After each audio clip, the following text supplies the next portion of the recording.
وارث زندہ باد۔ میں اس مجلس کا آغاز کرنا چاہتا ہوں تو میں محمد عبد الحنان کو اس شعر کے ساتھ دعوت دینا چاہتا ہوں۔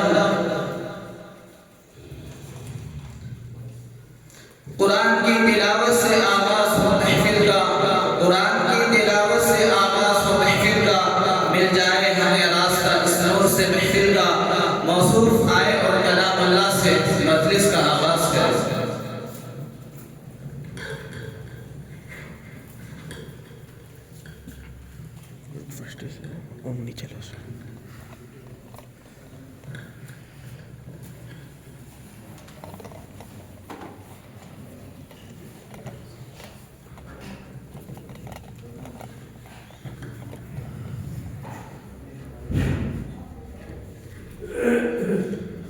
السلام علیکم ورحمۃ اللہ وبرکاتہ۔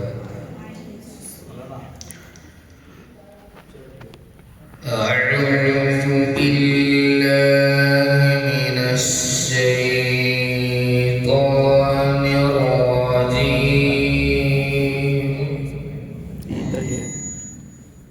بسم اللہ الرحمن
وہ معزز تھے زمانے میں مسلمان ہو کر، وہ معزز تھے زمانے میں مسلمان ہو کر، اور مخار ہوئے تاریخ قرآن ہو کر۔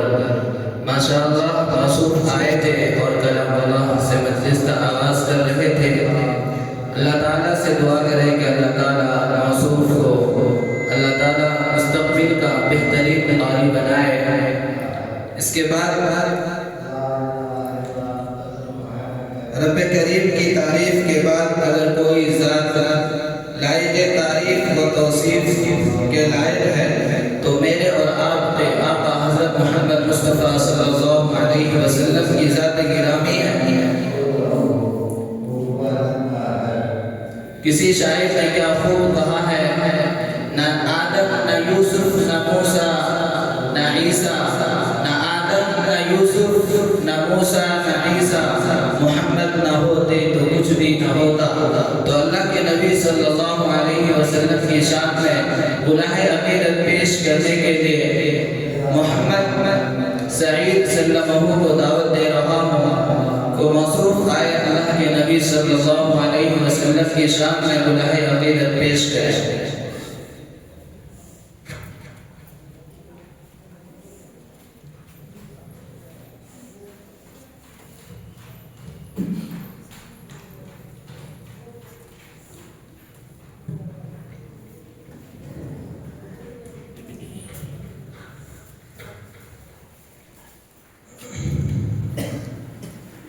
السلام علیکم ورحمۃ اللہ وبرکاتہ۔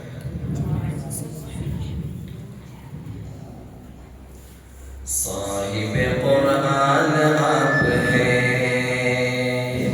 صاحب قرآن آپ ہیں، حضور میری جان آپ ہیں، صاحب قرآن آپ ہیں، حضور میری جان آپ ہیں، میں آمسا پہ نامسا وجود، میں آمسا پہ نامسا وجود،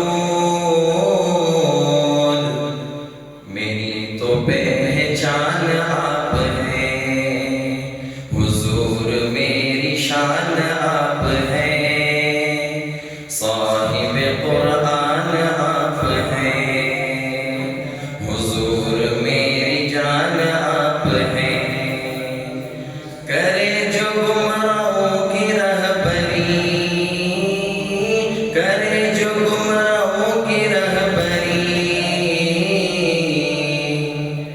وہ شمع شبستان آپ ہیں، حضور میری جان آپ ہیں، صاحب قرآن آپ ہیں، حضور میری شان آپ ہیں، شب معراج عرش پہ، شب معراج عرش پہ، خصوصی مہمان آپ ہیں، حضور میری شان آپ ہیں، صاحب قرآن آپ ہیں، حضور میری شان آپ ہیں، خدا کے بعد اے میرے حضور، خدا کے بعد اے میرے حضور، دلوں کے حکمران آپ ہیں، حضور میری شان آپ ہیں، صاحب قرآن آپ ہیں، حضور میری شان آپ ہیں، ستانے والوں کو دعائیں دی، ستانے والوں کو دعائیں دی، کتنے مہربان آپ ہیں، حضور میری جان آپ ہیں، صاحب قرآن آپ ہیں، نار شرک سے بچا لیا، نار شرک سے بچا لیا، ٹھنڈا سائبان آپ ہیں، حضور میری جان آپ ہیں، صاحب قرآن آپ ہیں، حضور میری شان آپ ہیں، صاحب قرآن آپ ہیں، شان آپ ہیں۔ السلام علیکم۔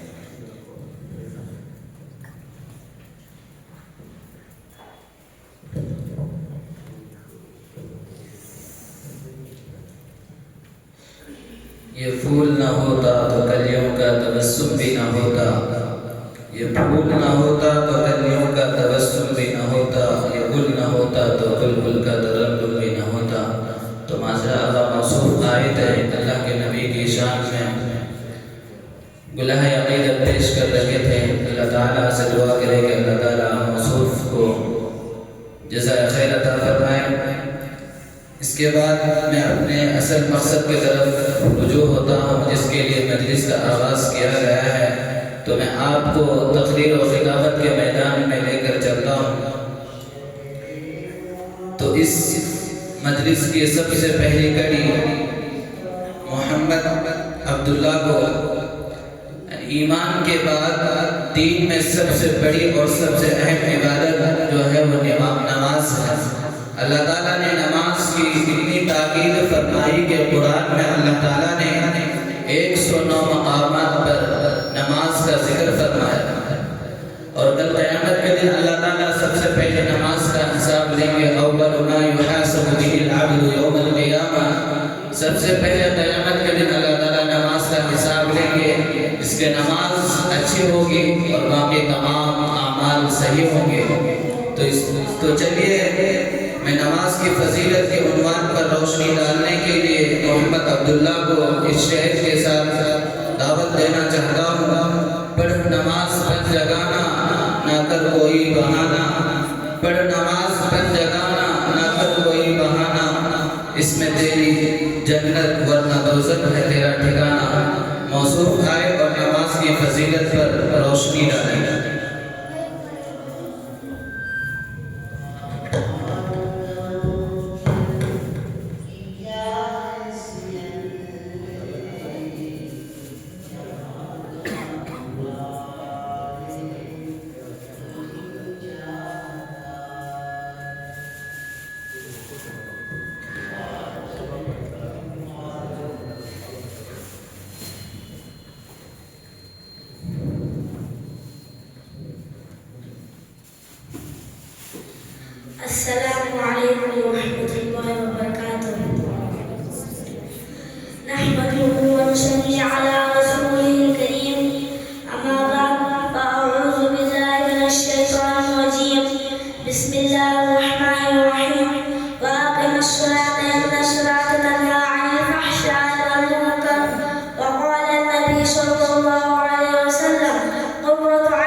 زلزلہ، یعنی جو آدمی سچے دل سے توبہ کرتا ہے وہ ایسا ہے جیسا اس نے کبھی گناہ کیا ہی نہ ہو۔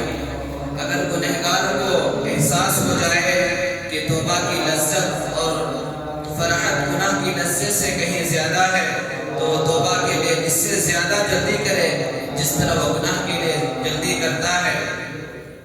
تو آئیے توبہ کی اہمیت کے عنوان پر روشنی ڈالنے کے لیے محمد مسعود احمد کو اس شعر کے ساتھ دعوت دیتا ہوں۔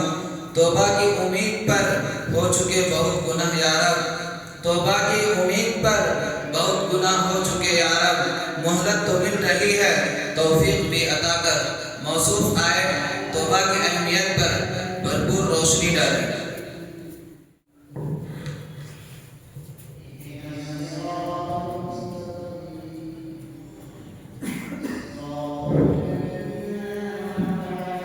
نحمده ونصلي على رسوله الكريم أما بعد فأعوذ بالله من الشيطان الرجيم بسم الله الرحمن الرحيم يا أيها الذين آمنوا توبوا إلى الله توبة نصوحا وقال النبي صلى الله عليه وسلم التائب من الذنب كمن لا ذنب له أو كما قال رسول الله صلى الله عليه وسلم۔ قابل قدر صدر جلسہ حضرات علماء کرام امامان نظام، آج میں آپ حضرت کے سامنے توبہ کی اہمیت کے بارے میں چند باتیں پیش کرنا چاہتا ہوں۔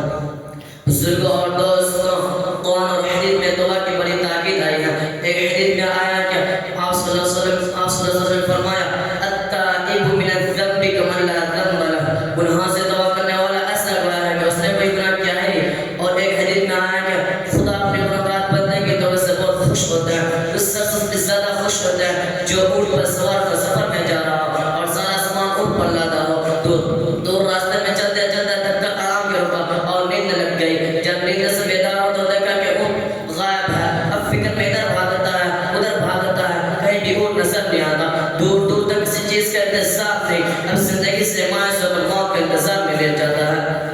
پھر آنکھ لگ جاتی ہے، جب اچانک نیند سے اٹھا تو دیکھا کہ اونٹ سامان کے ساتھ اسی جگہ پہ کھڑا ہے، حدیث سے زیادہ خوش ہوتا ہے۔ آپ صلی اللہ علیہ وسلم نے فرمایا جتنی خوش اس آدمی کو اونٹ کے ملنے پر ہوئی، اس سے زیادہ خوش اللہ کو اپنے گناہگار بندے کی توبے سے ہوتی ہے۔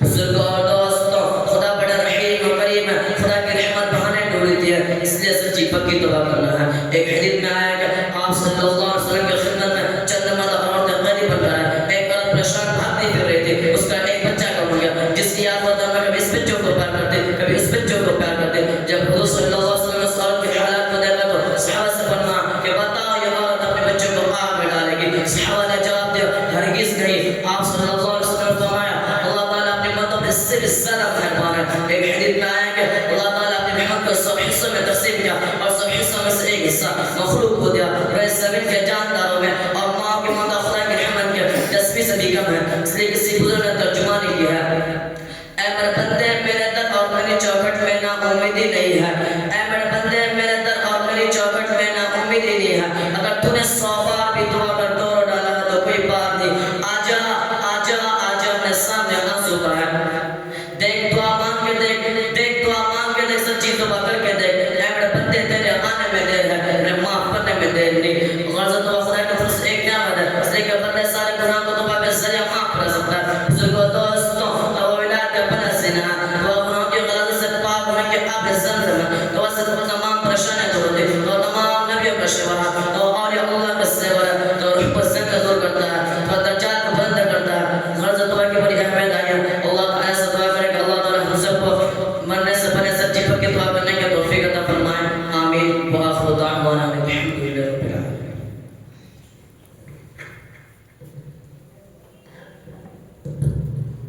ماشاءاللہ، موصوف آئے تھے اور توبہ کی اہمیت پر روشنی ڈال رہے تھے۔ اللہ تعالیٰ موصوف کو جزائے خیر عطا فرمائے۔ آج کے اس نازک دور میں حفظ کلام پاک کو فضول سمجھا جاتا ہے اور اس کے الفاظ کو رٹنے کو حماقت بتلایا جاتا ہے، اور کہا جاتا ہے کہ اس کا رٹنا اور بے سمجھے پڑھنا بے سود ہے۔ اس قرآن کریم کے بارے میں ہمارا کیا خیال ہے جس کے کے بارے میں شہنشاہ بطرہ حضرت محمد مصطفیٰ صلی اللہ علیہ وسلم نے ارشاد فرمایا اقرأ وارتقي ورتل كما كنت ترتل في الدنيا فإن منزلك عند آخر آية تقرأها.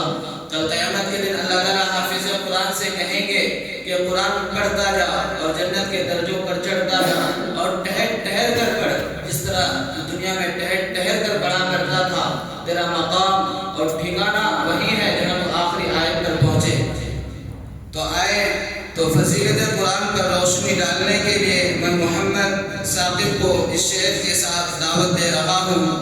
وعدہ غلبہ ہے مومن کے لیے قرآن میں، وعدہ غلبہ ہے مومن کے لیے قرآن میں، پھر جو تو غالب نہیں کچھ ہے کسر قرآن میں. موصوف آئے اور فضیلت قرآن پر بھرپور روشنی ڈالے.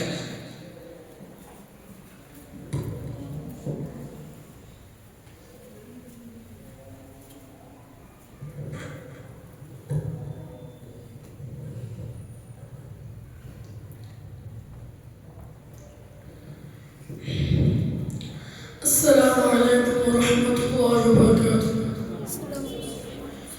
نحمده ونصلي على رسوله الكريم. أما بعد فقد قال الله تبارك وتعالى في القرآن المجيد أعوذ بالله من الشيطان الرجيم بسم الله الرحمن الرحيم ذلك الكتاب لا ريب فيه هدى للمتقين. وقال النبي صلى الله عليه وسلم خيركم من تعلم القرآن وعلمه أو كما قال عليه الصلاة والسلام. الہی رونق اسلام کے سامان پیدا کر، الہی رونق اسلام کے سامان پیدا کر، دلوں میں مومنوں کے الفت قرآن پیدا کر. صدر محترم، اسٹیج پر ان کے فروز، بزرگان دین اور حاضرین جلسہ، آج کی اس محفل میں اور آج کی اس مبارک اجلاس میں میرا معزز سخن دنیا کی سب سے پاکیزہ اور مقدس کتاب قرآن پاک ہے.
ہمیں بھی قرآن کے مطابق زندگی گزارنے کی توفیق عطا فرمائے۔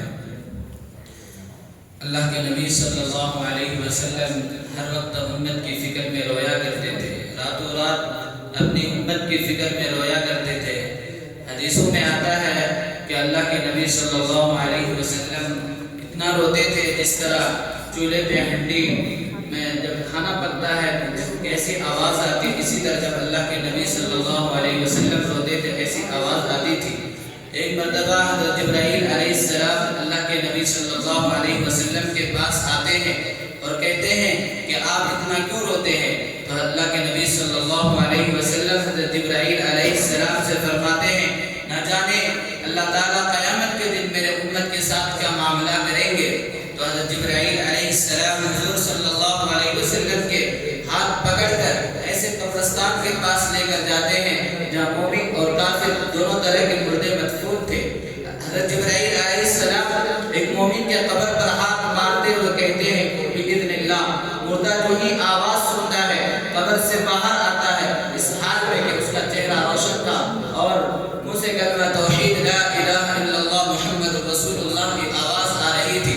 اسی طرح حضرت جبرائیل علیہ السلام کافر کے قبر پر ہاتھ مارتے ہوئے کہتے ہیں بِإِذْنِ اللَّهِ، مردہ جو ہی آواز سنتا ہے قبر سے باہر آتا ہے اور اس کے منہ سے ہے افسوس کی آواز آ رہی تھی۔ تو حضرت جبرائیل علیہ السلام نے اللہ کے نبی صلی اللہ علیہ وسلم سے فرمایا جس طرح ابھی آپ نے ایمان والے بندے کو دیکھا اور کافر کو دیکھا، کل قیامت کے دن اللہ تعالیٰ بندوں کے ساتھ ایسے ہی معاملہ فرمائیں گے۔ اللہ کے نبی صلی اللہ علیہ وسلم کو اتنا سننا تھا کہ اللہ کے نبی صلی اللہ علیہ وسلم کو تسلی و تشفی ہو گئی۔ تو آئیے اللہ کے نبی سرکار کا امت کی فکر میں رونا اس عنوان پر روشنی ڈالنے کے لیے میں محمد سلمان سلمہ کو اس شعر کے ساتھ دعوت دینا چاہ رہا ہوں۔ آنکھوں کو بیدار کر دے وعدہ دیدار سے، آنکھوں کو بیدار کر دے وعدہ دیدار سے، زندہ کر دے دل سوز کو جوہر گفتار سے۔ موصوف آئے سرکار کا امت کی فکر میں رونا اس عنوان پر بھرپور روشنی ڈالے۔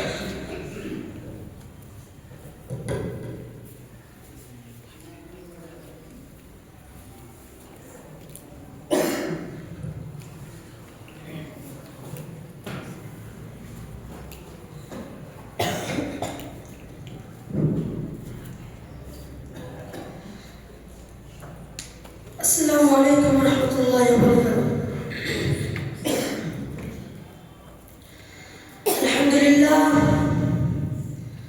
الحمد للہ رب العالمین، الہ الاولین والآخرین، وعلی آلہ وصحبہ اجمعین، اما بعد فاعوذ باللہ من الشیطان الرجیم، بسم اللہ الرحمن الرحیم، افبہذا الحدیث تعجبون وتضحكون ولا تبكون، صدق اللہ العظیم۔ قابل قدر صدر جلسہ حضرت علماء کرام و مہمان اعزام، آج میں آپ حضرات کے سامنے سرکار مدینہ حضرت محمد رسول اللہ صلی اللہ علیہ وسلم کے احسانات جو ہم پر ہیں ان کے بارے میں چند باتیں پیش کرنا چاہتا ہوں۔ بزرگوں اور دوستوں، ہمارے اور آپ کے آقا سرور کونین تاجدار حرم حضرت محمد رسول اللہ صلی اللہ علیہ وسلم کے ہم پر ہزاروں احسانات ہیں۔ آپ نے قیامت تک کے آنے والے ساری انسانیت کو زندگی گزارنے کے طریقے سکھائے، ہر شعبے کا دن سکھایا، خوشی کا بھی، غمی کا بھی، بیماری کا بھی، صحت کا بھی، سفر کا بھی، حضر کا بھی، دکھ کا بھی، سکھ کا بھی، غرض قدم قدم پہ ہماری رہبری کی ہے۔ اتنا ہی نہیں بلکہ ہمارے خاطر، ہماری کامیابی، ہماری فلاح و بہبودی، ہماری نجات، ہماری ہدایت کے لیے خوب روتے تھے، فکر کرتے تھے۔ آپ نے ہمارے فکر میں اتنا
السلام علیکم ورحمۃ اللہ.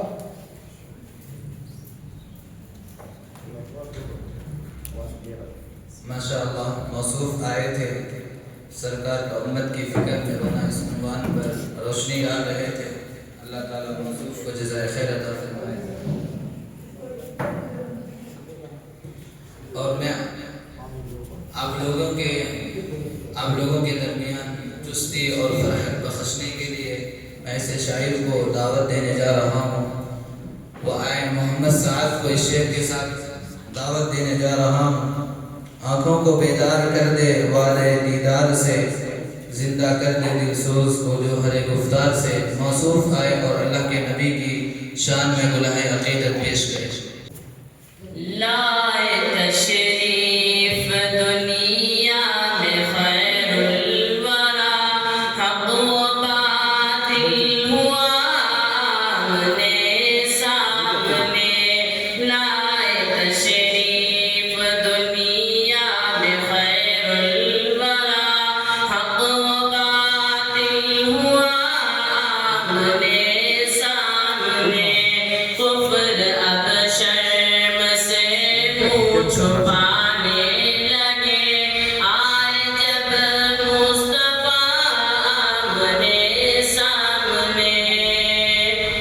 چاند سے خوب تر ہے رخ مصطفیٰ، ان کو دیکھا تو یہ عائشہ نے کہا. چاند سے خوب تر ہے رخ مصطفیٰ، ان کو دیکھا تو یہ عائشہ نے کہا. پھیکی پھیکی سی لگتی تھی ان کی سیاہ چاند جب تک رہا آمنے سامنے. لائے تشریف دنیا میں خیر الورا، حق و باطل ہوا آمنے سامنے. کفر اب شرم سے منہ چھپانے لگے، آئے جب مصطفیٰ آمنے سامنے. ایک دن ابو جہل نے نبی سے کہا، یہ بتا آج ہے میری مٹھی میں کیا. ایک دن ابو جہل نے نبی سے کہا، یہ بتا آج ہے میری مٹھی میں کیا. دست ابو جہل میں کنکری نے کہا، وصف شاہ ہدا آمنے سامنے. لائے تشریف دنیا میں خیر الورا، حق و باطل ہوا آمنے سامنے. کفر اب شرم سے منہ چھپانے لگے، آئے جب مصطفیٰ آمنے سامنے. کفر نے پھر اٹھایا یہ فتنہ نیا، یہ نبی تو کرے چاند تو کرے ذرا. کفر نے پھر اٹھایا یہ فتنہ نیا، یہ نبی تو کرے چاند تو کرے ذرا. دیکھتے دیکھتے چاند شب ہو گیا،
و سہلا مرحبا کہتے ہیں۔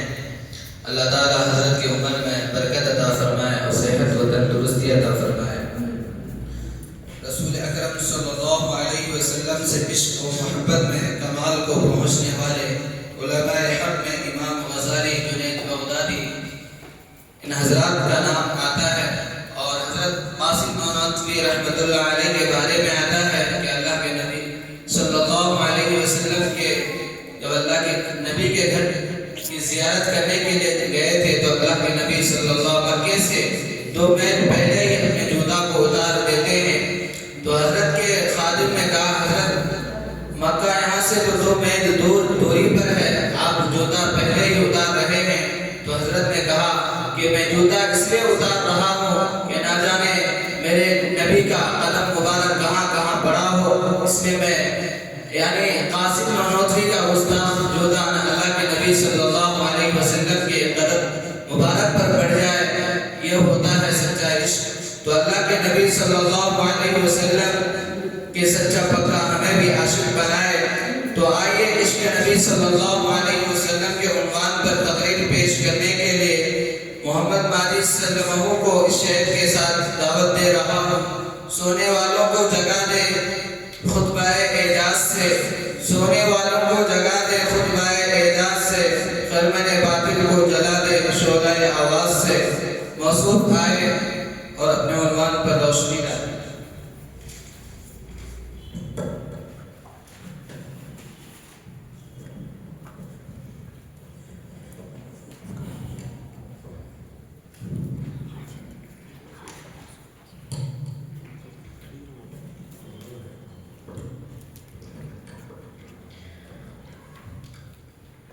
السلام علیکم ورحمۃ اللہ وبرکاتہ۔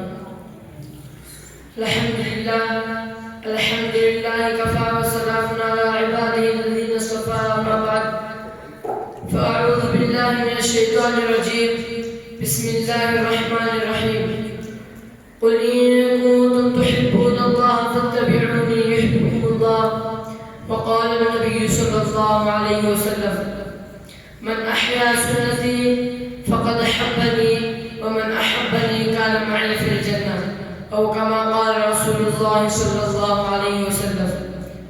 قابل قدر صدر جلسہ، حضرات علماء کرام اور مہمانان اعزام، آج میں آپ حضرات کے سامنے عشق نبی اور محبت رسول اللہ صلی اللہ علیہ وسلم کے بارے میں چند باتیں پیش کرنا چاہتا ہوں۔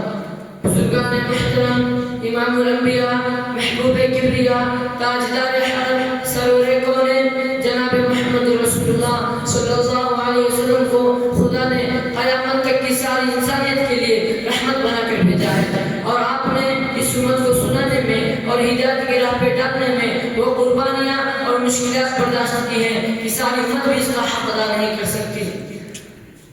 اور جس طرح اللہ کے بندوں پر حقوق ہیں جن کو ادا کرنا بندوں پر ضروری ہے، اسی طرح آپ صلی اللہ علیہ وسلم کی بھی حقوق ہیں۔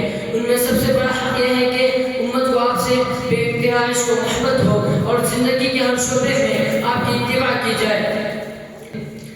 بزرگوں اور دوستوں، دوسرا سب کمال ہے، ہم ہنر اور کمال کی وجہ سے ہزاروں انسانوں سے محبت کرتے ہیں، جان دینے کے لیے تیار ہو جاتے ہیں، ہاتھ اٹھائے و سخاوت کی وجہ سے، نوشیروان انصاف کی وجہ سے، رستم کو بہادری کی وجہ سے، افلاطون کو علم و حکمت کی وجہ سے، علامہ صادق کو قوت اور گویائی کی وجہ سے۔ تو ہم اس ذات مقدس سے محبت کیوں نہ کریں جو تمام کمالات کا مجسمہ ہے، جس آقا نے کروڑوں انسانوں کو اخلاق سکھائی۔ آپ صلی اللہ علیہ وسلم نے کسی کو صدیق بنایا، کسی کو عادل بنایا، کسی کو سخی بنایا، تو کسی کو شیر خدا بنایا۔ بزرگوں اور دوستوں، تیسرا سبب حسب و نسب کا ہے۔ آپ صلی اللہ علیہ وسلم کا خاندان سارا عالم ان کے خاندانوں میں عزت اور شرف والا تھا۔ آپ صلی اللہ علیہ وسلم کا خاندان تمام قبیلوں کا سردار تھا، لہذا حسب و نسب کے اعتبار سے آپ کا مقام بڑا تھا۔ بزرگوں اور دوستوں، چوتھا سبب احسان ہے۔ آپ صلی اللہ علیہ وسلم کے اس امت پر ہزاروں احسانات ہیں۔ کوئی باپ اپنی اولاد کی اتنی فکر نہ کی جتنی سرکار نے اس امت کی فکر کی ہے، کسی ماں نے اپنے بچوں کی اتنی فکر نہ کی جتنی سرکار نے اس امت کی فکر کی ہے۔ آپ صلی اللہ علیہ وسلم نے ہمارے خاطر زندگی بھر پیٹ بھر کر کھانا نہیں کھایا۔ آپ بھوکے، آپ کے چہرے بیٹی بھوکی، آپ کے داماد بھوکے، آپ کے نواسے بھوکے، آپ کے صحابہ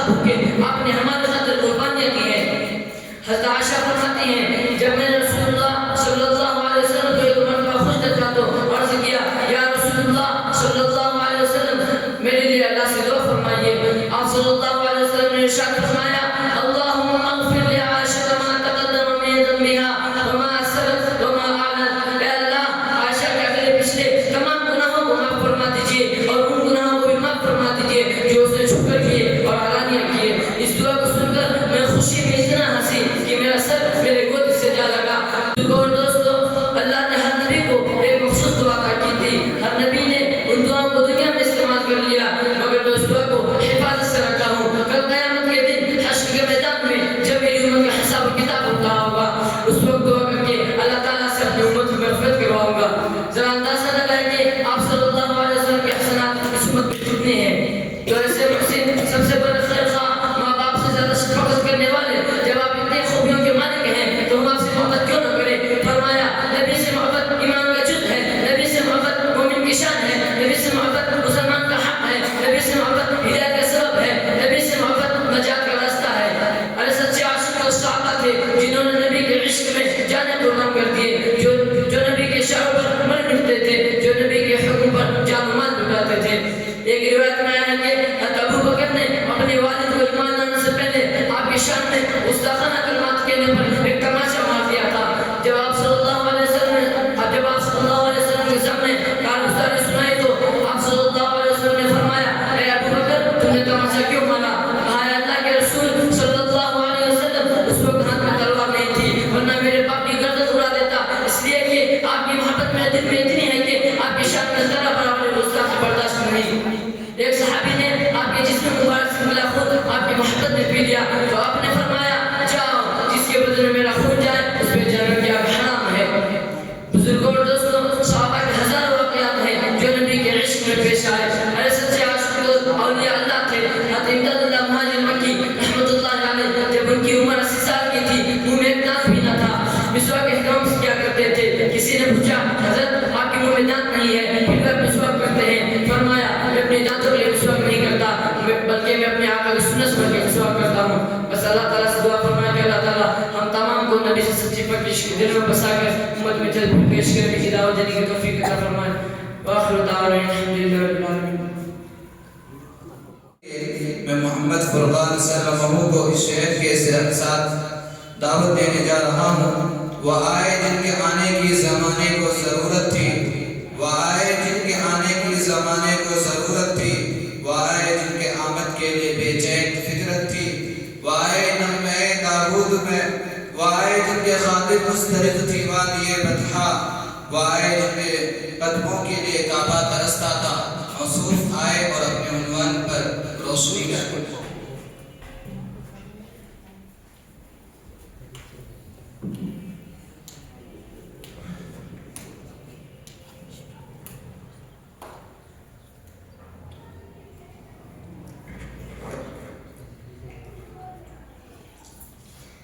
السلام علیکم ورحمۃ اللہ وبرکاتہ. الحمد للہ الذی هدانا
الفاظ کے نغموں کے تقدس کی قسم، تیرے الفاظ کے نغموں کے تقدس کی قسم، تجھ میں بلبل کی چہک، پھولوں کی مہک، سب کچھ ہے۔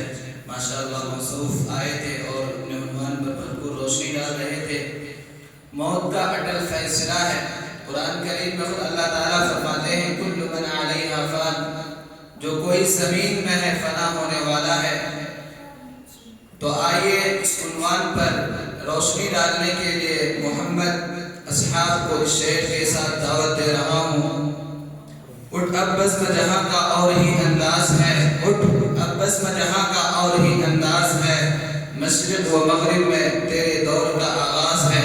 موصوف آئے اور اپنے عنوان پر روشنی ڈالے۔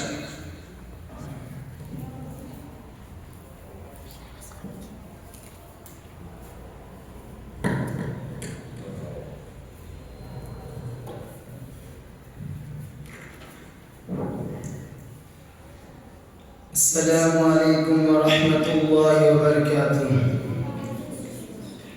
الحمد للہ وکفا والسلام علی عباده الذین اصطفى، اما بعد فاعوذ باللہ من الشیطان الرجیم، بسم اللہ الرحمن الرحیم۔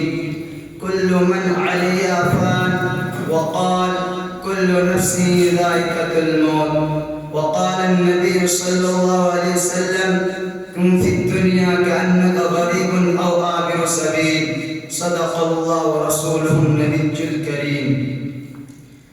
آخرت کی فکر کرنی ہے ضرور، آخرت کی فکر کرنی ہے ضرور، جیسی کرنی ویسی بھرنی ہے ضرور۔ زندگی ایک دن گزرنی ہے ضرور، زندگی ایک دن گزرنی ہے ضرور، قبر میں میت اترنی ہے ضرور۔ ایک دن مرنا ہے آخر موت ہے، ایک دن مرنا ہے آخر موت ہے، کر رہے جو کرنا ہے آخر موت ہے۔ میرے پیارے دوستوں اور عزیز ساتھیوں اور اساتذہ کرام اور مہمان خصوصی، آج کی اس مبارک مجلس میں میری تقریر کا عنوان وہ چیز ہے جس پر ساری دنیا کے لوگ متفق ہیں، جو بھائی کو بہن سے اور بہن کو بھائی سے جدا کر دیتی ہے، جو بچوں کو ماں باپ سے اور ماں باپ کو بچوں سے علیحدہ کر دیتی ہے، جو سچے دوستوں کے درمیان میں غم کا پہاڑ کھڑا کر دیتی ہے، جو سمندروں کی موجوں میں بھی آ جاتی ہے اور جنگلوں کے سناٹے میں بھی، جو کوٹھی بنگلے اور محفوظ قلعوں میں بھی آ جاتی ہے۔ نہ اس کے پکڑ سے بڑے بڑے منصب اور عہدے والے محفوظ ہیں اور نہ ہی امیر اور دولت مند رات کے اندھیرے اور دن کے اجالے اس کے لیے برابر ہے۔ نہ اسے چاند جیسے حسین اور خوبصورت چہروں پر ترس آتا ہے اور نہ ہی دانا سکندر اور رستم جیسے پہلوانوں کی طاقت سے بے خوف پاتی ہے۔ عالم ہو یا جاہل، مسلم ہو یا کافر، وہ سب کی طاق میں رہتی ہے۔ بڑے بڑے سائنسداں، ڈاکٹر اور ماہر فن پر اس کی نظر ہے۔ نہ جانے کتنے گھروں کو اجاڑا اور برباد کیا اور نہ معلوم کتنے پلان منصوبے اس کے سامنے فیل ہو گئے۔ بڑے بڑے سرماؤں کے لیے ٹھکانے لگا دیا۔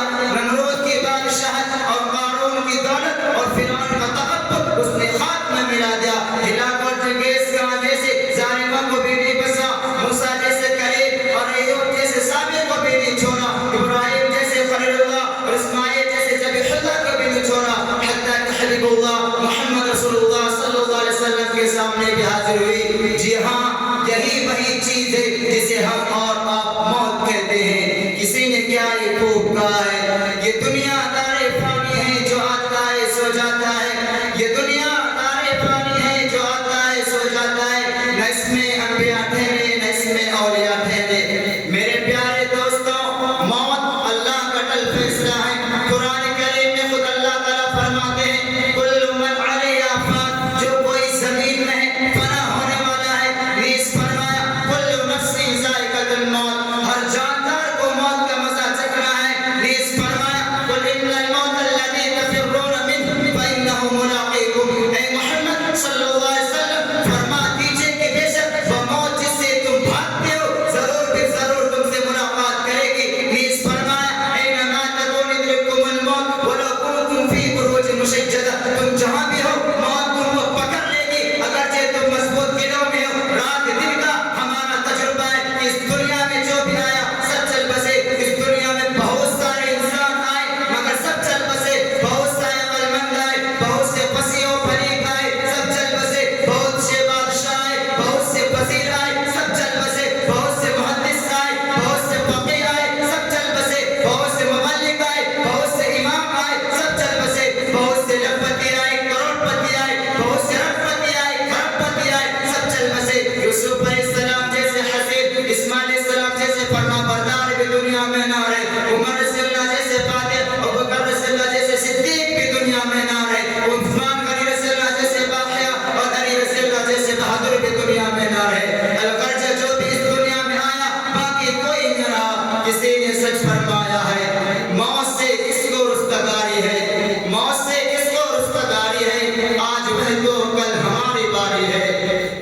پیارے دوستوں موت کی تیاری کرو ورنہ یاد رکھو دنیا ہمارے واسطے نہیں ہے. شہنشاہ دو جہاں صلی اللہ علیہ وسلم نے فرمایا کہ دنیا کا انک غریب او عابر سبیل کہ دنیا میں ایسے لوگ جیسے کوئی اجنبی یا راہ چلتا مسافر. کسی شخص نے فرمایا سب سے زیادہ سمجھدار کون ہے؟ حضور صلی اللہ علیہ وسلم نے فرمایا سب سے زیادہ سمجھدار وہ ہے جو لوگ موت کو یاد کرتا ہو اور اس کے لیے ہر وقت تیار رہتا ہو. حضرت نوح علیہ السلام سے ملک الموت نے پوچھا آپ کی عمر تمام نبیوں سے زیادہ ہوئی آپ نے دنیا کو کیسا پایا؟ جواب دیا میں نے دنیا کو اور اتنی لمبی عمر کو ایسا محسوس کیا جیسے کسی مکان کے دو دروازے ہو ایک سے داخل ہوا اور دوسرے سے نکل گیا. شاعر کہتا ہے کہ جگہ جی لگانے کی دنیا نہیں ہے, جگہ جی لگانے کی دنیا نہیں ہے, یہ عبرت کی جا ہے تماشا نہیں ہے. اے انسان سوچ اور موت کی تیاری کر. ہو سکتا ہے اس سال یا اس مہینہ یا اس ہفتے مرنے والوں میں تیرا نام لکھا جا چکا ہو سکتا ہے تیری زندگی کے دن پورے ہو چکے ہو سکتا ہے تیرے سینے میں کرنے والے گولے بازار میں آ چکے ہو سکتا ہے جس ایک موٹر کار گاڑی میں تو سوار بے حادثہ کا شکار ہو جائے, ہو سکتا ہے جس کوٹھی بنگلے میں رہتا ہے وہ زلزلہ تباہ و برباد ہو جائے, ہو سکتا ہے موت دھیرے دھیرے تیرے چوکھٹ کے آ پہنچی ہو. جی ہاں یہ سب کچھ ہو سکتا ہے.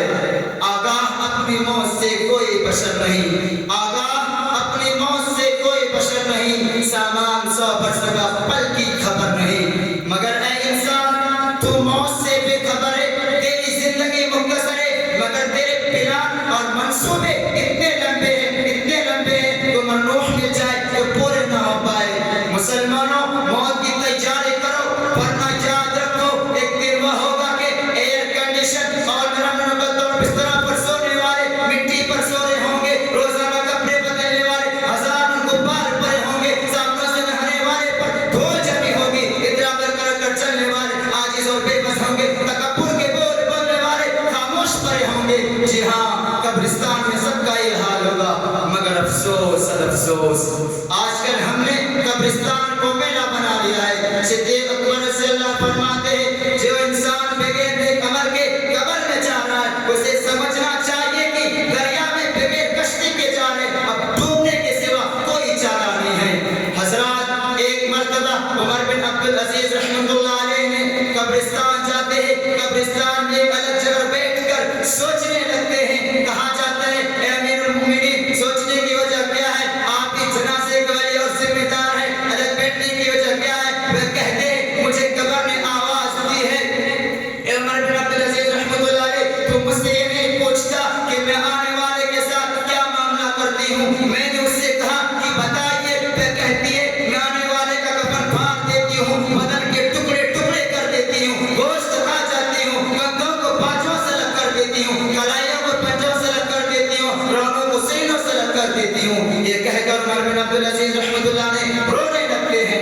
اے مسلمانوں موت بالکل یقینی ہے اور موت کے بعد کا سفر بڑا ہی مشکل ہے, لہذا اس کی تیاری کرو. رسول اللہ پاک صلی اللہ علیہ وسلم نے فرمایا موتو قبل ان تموتو, مرنے سے پہلے ہی موت کی تیاری کر لو. سید الانبیاء تاجدار مدینہ جناب محمد رسول اللہ صلی اللہ علیہ وسلم آخرت کی فکر میں اتنا روتے کہ داڑھی مبارک تر ہو جاتی. عثمان غنی رضی اللہ کی داڑھی میں جب بال سفید ہوئے تو آئینہ دیکھ کر رونے لگے اور فرمایا کہ موت کی نشانی آ چکی ہے, اور عثمان آخرت کی فکر نہیں کی ہے. حضرت شاہ بیدور رحمۃ اللہ علیہ نے اپنے گھر میں قبر کھدوا رکھی تھی, روزانہ اس میں جا کر سو جاتے اور فرماتے کہ یہی میرا گھر ہے. 32 سال کی عمر میں سکندر جو کرنی نے پوری دنیا کو فتح کر لیا تھا, مشرق سے مغرب تک شمال سے جنوب تک اس کا حکومت کا جھنڈا لہراتا تھا. جب اس کے موت کا وقت آتا ہے تو اپنے خاتموں سے بلا کر ایک نصیحت کرتا کہ جب میرا انتقال ہو جائے میرے تن بدن سے میری روح نکل جائے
رضی اللہ جہاں جب قبر میں اتارا جاتا ہے تو ابو ذر غفاری رضی اللہ عنہ قبر کو مخاطب بنا کر کہتے ہیں اے قبر کیا تجھے پتا بھی ہے میں کیسی پاک اور ذات بھری ہستی کو ہم تیرے پاس لائے ہیں؟ یہ سید الانبیاء کی بیٹی ہے، شیر خدا حضرت علی رضی اللہ عنہ کی بیوی ہے، حسن حسین رضی اللہ کی ماں ہے، یعنی حضرت فاطمہ الزہرا رضی اللہ عنہا ہے۔ قبر کو اللہ نے زبان عطا فرمائے، جواب دیتا ہے اے ابو ذر میرے یہاں حسب و نسب کو نہیں دیکھے جاتے بلکہ اعمال دیکھے جاتے ہیں۔ دعا کیجئے کہ اللہ تعالی ہم سب کو مرنے سے پہلے موت کی تیاری کرنے کی توفیق نصیب فرمائے، آمین ثم آمین، وآخر دعوانا الحمدللہ رب العالمین۔ اور موت اٹل فیصلہ اس عنوان پر روشنی ڈال رہے تھے۔ تجھے پہلے بچپن نے برسوں کھلایا، جوانی نے تجھ کو پھر مجنون بنایا، بڑھاپے نے پھر آ کر کیا کیا گل کھلایا، جگہ جی لگانے کی دنیا نہیں ہے، میں عبرت کی جا ہے تماشا نہیں ہے۔ ماشاءاللہ اللہ تعالیٰ سے دعا گو ہوں کہ اللہ تعالیٰ موصوف کو مستقبل کا بہترین مقرر بنائے۔ اس کے بعد علم دو طرح کا ہوتا ہے، ایک دنیاوی ایک اخروی۔ علم چاہے دنیاوی ہو یا اخروی، دونوں جگہ عزت سے نوازتا ہے۔ دنیاوی علم صرف دنیا میں ہی محدود رہتا ہے، اور اخروی علم دنیا میں بھی عزت دلاتا ہے اور آخرت کی جو محدود زندگی ہے اس میں بھی عزت دلاتا ہے۔ علم ایک دولت ہے جو لٹتی نہیں، خرچ کرنے سے کبھی گھٹتی نہیں۔ تو علم کی فضیلت پر روشنی ڈالنے کے لیے میں محمد عرفان صلی اللہ علیہ وسلم کو اس شعر کے ساتھ دعوت دے رہا ہوں۔ پیاسوں کے لیے دریائے خوشدل ہو تم، پیاسوں کے لیے دریائے خوشدل ہو تم، ڈوبتی کشتی کے لیے ساحل ہو تم۔ دیکھی ہے جھلک تیرے ہنستے ہوئے ستاروں میں، دیکھی ہے جھلک تیرے ہنستے ہوئے تاروں میں، تم سا کوئی پھول نہیں ہے دنیا کے بہاروں میں۔ موصوف ہے علم کی فضیلت پر روشنی ڈالے۔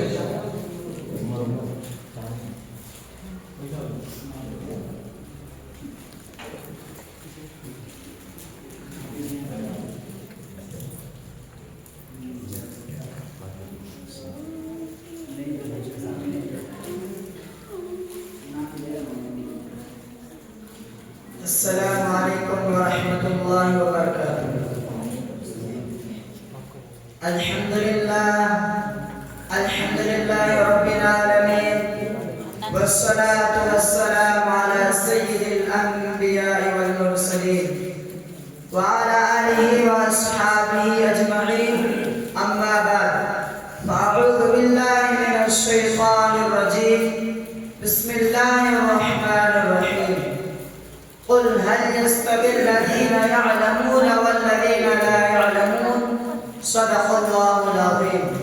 وقال النبي صلى الله عليه وسلم فضل العالم على العابد كفضل القمر ليلة البدر على سائر الكوكب، أو كما قال رسول الله صلى الله عليه وسلم۔ علم ایک ایسی دولت ہے جو لٹتی نہیں، علم ایک ایسی دولت ہے جو لٹتی نہیں، خرچ کرنے سے کبھی گھٹتی نہیں۔ پھر نہ تم کرنا کبھی اور تشنا نبی کے شکرے، پھر نہ تم کرنا کبھی اور تشنا نبی کے شکرے، آج میں خانے کا میدانہ اٹھانا ہوگا۔ قابل قدر صدر جلسہ حضرات علماء کرام اور مہمانان اعظام اور میرے عزیز دوستو، آج میں آپ حضرات کے سامنے علم دین کی فضیلت کے بارے میں چند باتیں عرض کرنا چاہتا ہوں۔ میں پوری کوشش کروں گا کہ کوئی گوشہ باقی نہ رہے۔ امید ہے کہ آپ حضرات سنجیدگی و متانت کے ساتھ سماعت فرمائیں گے۔ معزز سامعین، آپ حضرات نے علم دین کی فضیلت و اہمیت کو بہت ساری کتابوں میں پڑھا ہوگا، بہت سارے مفکروں سے سنا ہوگا، بہت سارے دانشوروں سے سنا ہوگا، بہت سارے آدمیوں سے سنا ہوگا، بہت سارے مقرروں و خطیبوں سے سنا ہوگا۔ میں بھی آپ حضرات کے روبرو اسی عنوان پر چند باتیں عرض کرنا چاہتا ہوں۔ میرے عزیز دوستو، علم دو طرح کا ہے، ایک دنیاوی اور ایک اخروی۔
تم عذاب میں مبتلا تھے اور اب دیکھتا ہوں کہ شان و شوکت کے ساتھ اپنے لمحات گزار رہے ہو. تو اس مرنے والے شخص نے کہا کہ آج میری بیوی نے میرے اس بچہ کو مدرسہ میں داخلہ کرایا اور اس بچہ نے آج بسم اللہ پڑھی جس کی بنا پر میری مغفرت ہو گئی. اللہ اکبر. صرف ایک بسم اللہ کی بنیاد پر، صرف ایک بسم اللہ کی برکت کی وجہ سے ایک گنہگار شخص کی مغفرت ہو گئی. آپ اندازہ لگائے جنہوں نے اللہ کا کلام، اللہ کا مقدس کلام اپنے سینے میں محفوظ کر لیا، ان کا مقام اور مرتبہ کتنا بلند ہوگا. بس انہیں چند کلمات کے ساتھ میں اپنی تقریر کو ختم کرتا ہوں. اللہ تعالیٰ سے دعا فرمائے کہ اللہ تبارک و تعالیٰ ہم سب کو علم دین کی اہمیت اور اس کی فضیلت دلوں میں بٹھائے.